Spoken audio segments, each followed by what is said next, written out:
This is the Adoption is Love podcast. Real stories from real birth moms who've lived it, loved through it, and grown stronger because of it. I instantly knew that they were the ones that I was supposed to choose. The connection was really good, the chemistry, everything with them. I was just like blown away. Like God led me to this family.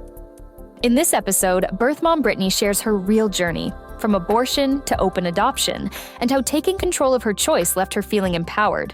She's joined by adoption expert Catherine Cheek from Deaconess Pregnancy and Adoption.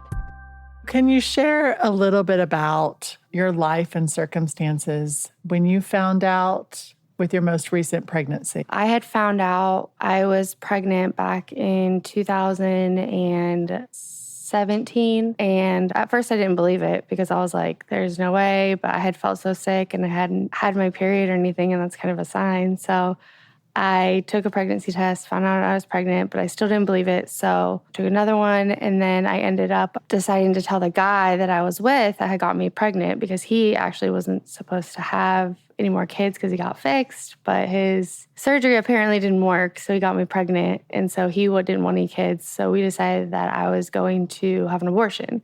So I told my youth pastor at the time that the situation I was going through, and she actually wanted to meet me. She told me to go to a place called Crossroads Clinic because it's a low income. I didn't have insurance at the time, so it was like a low income place you can go to get ultrasound and get like testing and all this stuff done. So I actually ended up going there, and that's when I was shown 3 types of options I can have.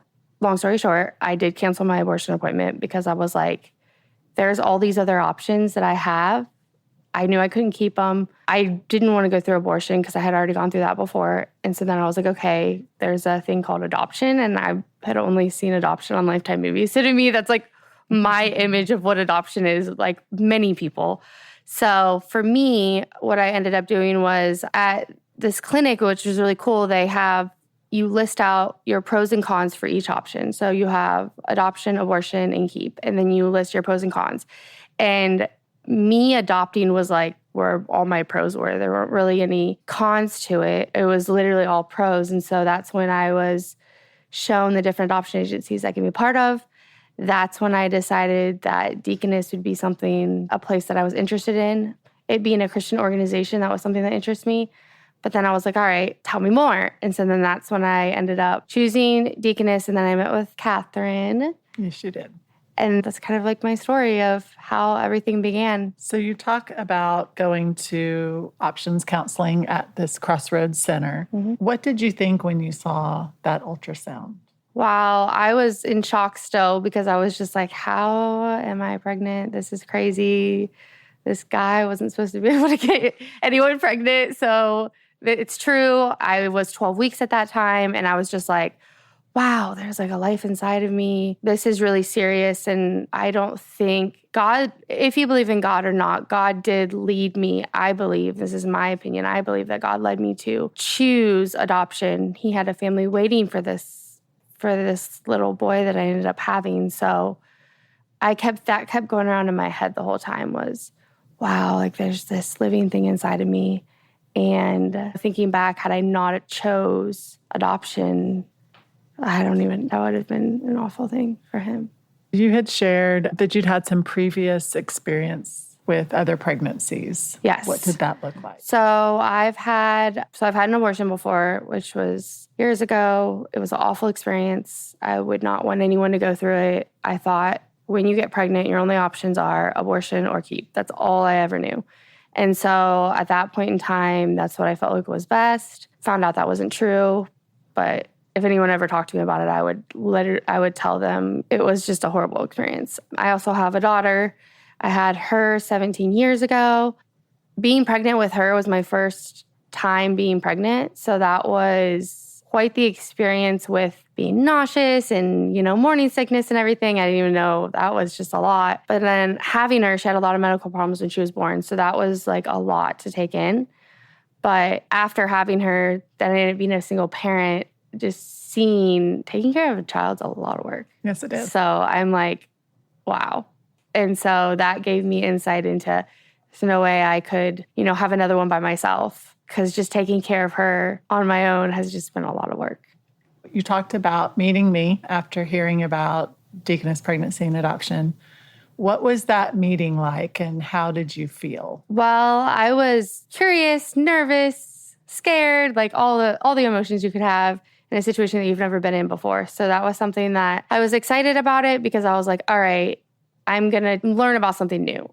I was, nervous because I was just like, what am I getting myself into? Which is kind of why I was scared, because I was like, I don't want to be pregnant right now. So how's this all going to turn out in the end? And so all these thoughts are going through my head.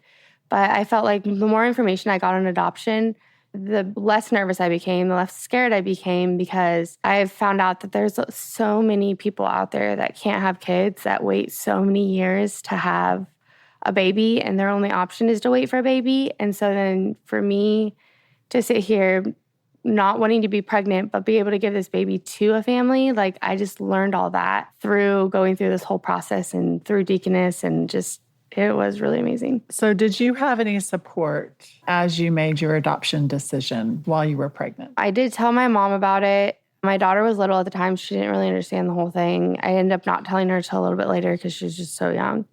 The support I had a lot of support from my coworkers at my job. So I had a couple different jobs. And so there was like a ton of support once I found out that I was pregnant and what I decided I was going to do. Deaconess was definitely very, very supportive of me going through this process and all the questions I had. Family members, I didn't tell. So I'm not from here. I'm from a different state. And so I didn't tell my extended family about it. I told my brother, but that was like it. So no one else even knows. We've never had any sort of adoptions in my family. So it was really scary for me to tell anyone else. My mom was a little bit hesitant because I think she just had a lot of emotions because she had never been through an adoption either. I think she tried to be as supportive as she could. My daughter couldn't really support me as being so little.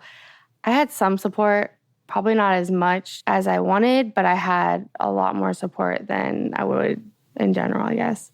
After we met, you set another appointment, and then we continued to meet to do paperwork. How was that for you?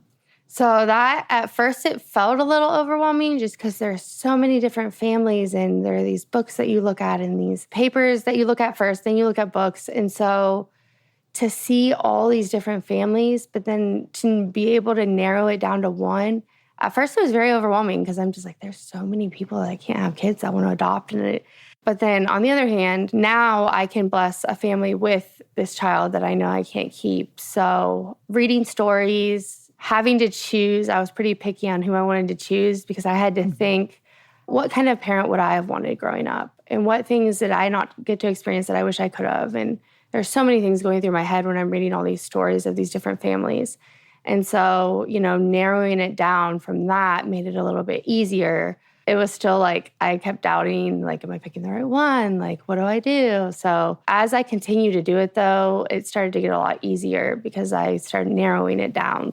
That definitely helped. And what were some things you were looking for in a family? I for sure wanted a family that was sports oriented. I'm really big into football, so I'm like, they have to like sports.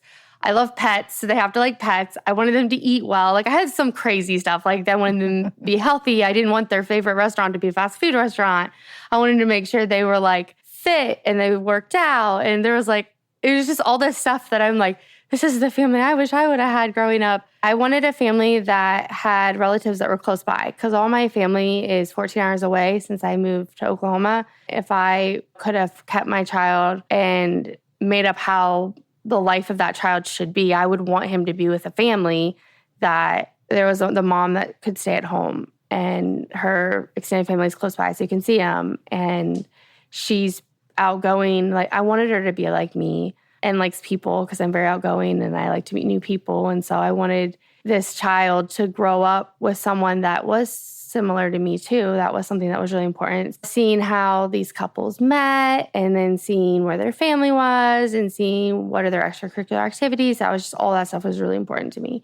So that helped narrow it down. Then you got a chance to meet with them? Yes. So actually I had two families that I was going to choose and it was difficult because I wanted to meet both. And normally that's not something you do. So it was a funny God thing that happened, but I happened to be serving on a Wednesday night when I normally don't serve. And one of the adoptive families now, none of the adoptive families obviously know who the birth moms are, but one of them happened to come into the restaurant I was at, which was weird.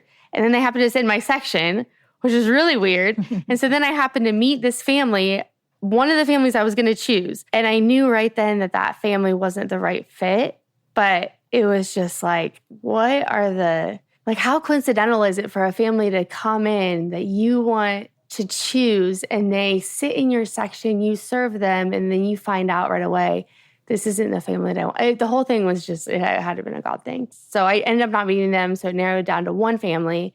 This family, when I first met them, it was like, I instantly knew that they were the ones that I was supposed to choose. The connection was really good, the chemistry, everything with them. I was just like blown away. Like God led me to this family through so many different things.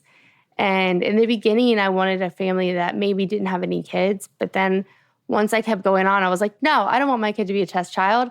I want them to have kids so they know what it's like. Because I know how difficult it was when I first had a kid. They do have 2 kids. They just couldn't have any more. And so that was like refreshing to me to know they already know how to take care of a child. So that was a really great experience. And I still have a picture from when we first met.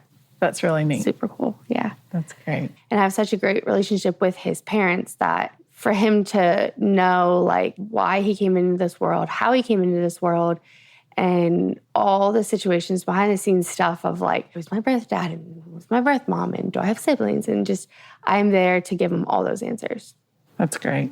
I'm glad that you have that opportunity to do that and that adoptions are more open, have more openness now where you can have the ability to actually tell him yourself. Yes.